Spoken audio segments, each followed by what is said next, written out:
U.S. President Donald Trump has announced new tariffs on Canadian wood and furniture products. An additional 10% tariff is going to apply to imported timber and lumber on top of the existing 35% anti-dumping duties. A separate 25% tariff targets kitchen cabinets and vanities. These new measures take effect October 14th, and joining us to talk more about the impact is Brian Menzies. Brian is the Executive Director of the Independent Wood Processors Association of BC. Brian, a good afternoon to you. Thank you for joining us. Yeah. Good afternoon. Okay, what went through your mind when you heard about these latest tariffs? Well, I must say, in July, we're at 15%. It's jumped up to 35% in August. And at that time, I was dumbfounded and frustrated. And now it's up to 45%. We haven't even had a chance to catch our breath. And it's tripled since July. So it's rather upsetting. How do you keep up? How do you keep up across the board? Like with all the changes? I mean, I'm just wondering, what is the communication process? Well, I must say that I think it's not just me. I think it's everybody across in our whole society right now. Things go up and down no matter what, depending on who's ever tweeting on their own special accounts these days, sending out information one way, another way. And I must say it's frustrating. Look, the provincial and federal government is doing their best to keep us informed, is what they're trying to do to get the negotiations going. But this kind of, again, hit us late Monday afternoon. Right. Okay. Can you just let us know how much Canadian lumber is exported to the U.S. right now?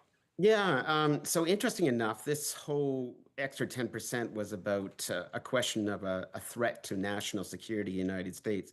In fact, Canadian lumber shipped to the United States in the last 8 years has dropped from about 30% closer down to about 21% of their import market.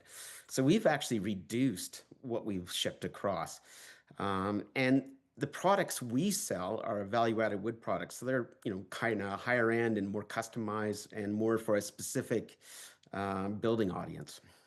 Okay, but even if it's gone down, so it's 21% arriving in the States, 21% of their imports. What about our exports? How much of Canadian softwood lumber is exported to the U.S.? I closer to 80%. Okay. The market's right there. It's a lot easier to ship across the border to the United States that has a very willing market to purchase our product. Well, and what does this mean when we say it's not just the lumber itself, and you could, apply that to home building or whatever other projects, but the fact that it's kitchen cabinets and vanities, that kind of thing? Which is, outside of the realm of the members that I represent, but it is a part of value-added wood products. And it is also an industry that purchases wood from the United States quite a bit more than ours. And so they're bringing wood up. They would have to build something here and then send it back down with a tariff on it. As you can see, it makes no sense to continue to make it in Canada. What can you tell us about the businesses that your association, the Independent Wood Processors Association, who do you represent? Yeah, I represent 60 companies, majority of which are in the Lower Mainland, from Delta all the way out to Hope area. They're smaller, medium-sized, family-owned companies. They employ about 50 to 300 people, about 3,000 overall they employ in the Lower Mainland. And, they take wood, they buy it on the open market, just like the U.S. companies do. They buy it at a market rate. They don't have tenure. They don't harvest wood. They basically are, competitive in what they purchase, add some value to it so that we can keep those jobs here in Canada and then send it off. It's about using the best use of our wood out of our forest and the highest and best use. Okay, so what are your biggest concerns right now in terms of the products and the goods that are going to be hit hardest? Well, we got a 45% price tag on top of our products right now. I can tell you that I'm hearing from our members, nobody's phoning, no emails, orders are coming in right now, none. And that's a real concern. And if I'm a consumer in the United States, will I pay the extra 45%? Probably not. might start looking at other products like plastics, for example, like a plastic floor instead of a wood floor. These are the things that happen in a market like this. Okay. You're talking about people that don't have a lot of employees in some cases. What are your concerns about just how they can hold up? Well, I am very concerned about that. I'm also uh, just concerned that Canada has tried its best to negotiate so far. I mean, we've made every effort to show that we're ready to negotiate in good faith. For example, we've got rid of the counter tariffs. We got rid of the digital taxes. We even dropped a couple of our legal court cases on softwood lumber just to demonstrate, we're willing to sit down and resolve this. There doesn't seem to be an audience on the other side willing to do this, and I'm afraid that now that we've gone from 35% up to 45%, it's going to be people are going to make decisions a lot quicker whether or not they're going to stay open or not. Oh dear. What other options do you have? Well, I mean, we talk about going to other markets, but that takes a long time to develop. There is some financial assistance from the federal government, but that's only if we need money to get a bond to cover a cost of the bond on the tariff if we're selling something in the United States. If we're not selling anything, that's a problem. And mostly is a real fear. These companies stay open all the time. They never shut down. But if they do, they're going to lose their workers. And they're concerned about that because they have good long-term relationships and they're really good skilled workers. And you can't replace that. Well, you point out up until now, it's been convenient. It's right across the border. Some of those, easy to ship, especially when you're looking down that Cascadia route, right? In terms of the western states, that type of thing. What do you think this is going to mean for overall trade negotiations then between the U.S. and Canada? You've already said Canada has done what it can to try to appease the Americans.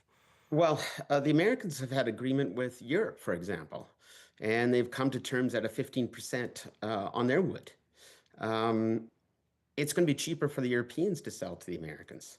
And yet we're right next door. Fundamentally, the question is, what kind of relationship do you want to have?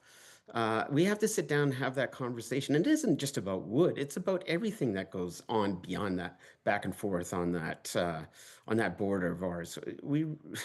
We have to have that conversation. And I continue to urge, and I know the federal government and the provincial government are doing the best to make this happen, but it's very frustrating. What kinds of conversations do you hope this sparks, Brian? Just in terms of a rethink, I guess, in many ways of the entire industry. Yeah, it's an interesting industry. They're very resilient. The forest industry's up and down. And Gloria, you've been doing a fabulous job of checking in with us time and time again to know what's going on and asking us about it. And we really appreciate that. But mostly this is the most difficult time I've ever seen it. I've been in it for 30 years and I'm really worried. And I'm sorry, I wish I had like a better outlook right now, but I don't. I really don't. Well, with this uncertainty, you don't know what's coming next week, do you? No, honestly, and maybe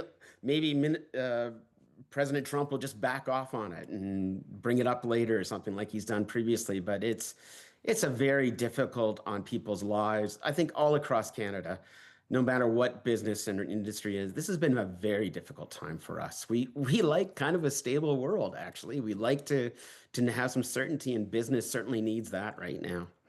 Wow, it's amazing the kinds of conversations we're having here on so many levels and affecting so many different sectors. Listen, Brian, we appreciate your time today. Thank you, and please keep us in the loop if you are seeing some movement ahead. Okay. Oh, thank you very much for touching base, and really appreciate it.